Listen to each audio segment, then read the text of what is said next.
everyone, today I'm going to be teaching you how to take a boxed cake mix and add some ingredients that will make it taste more like it's from a bakery. This is a way to avoid having to spend money on a professional cake.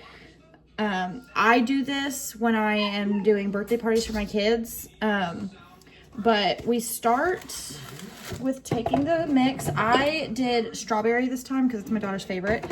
There is pudding in this mix. When I do a chocolate cake or a vanilla cake, I add 1 packet of whatever flavor pudding that is to whatever box cake mix. But this one already has pudding, so we won't add that.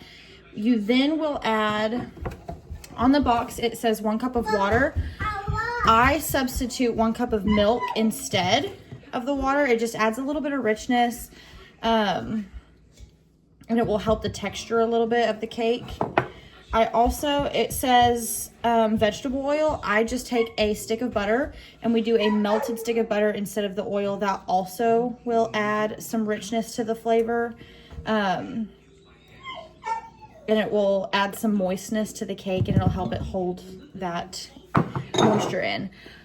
To make it more dense and hold better, because boxed cake mixes usually will be really light and fluffy. When you're doing a cake that you're wanting to hold its density, you'll add 4 eggs instead of 3.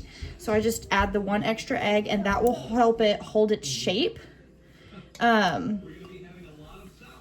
But it's super simple.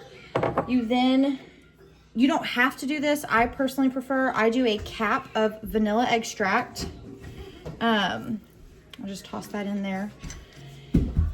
So we then will mix. A very important key to this is when you do melt your butter, let it sit to get back to room temperature, because if you don't and you add it in warm, it will scramble your eggs as you crack them, and you don't want to do that. That will cook them before they get in the oven, and that just kind of messes with the texture of the cake. After we mix that, I do this, you don't have to. I'm gonna add a bowl. It's approximately 1.5 cups of strawberries. You can either do frozen strawberries that you've cut up or fresh, either one. I'm using frozen just because that's what I had, but I usually will do fresh. You then can choose whatever pan. When I do these for my kids' birthday parties, I'll put them in a round tin so I can take it out and stack and ice. But today we're gonna be using just a jelly roll dish.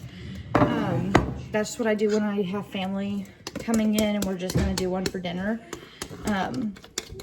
But we just throw that in there, and then you bake it the same as the box says.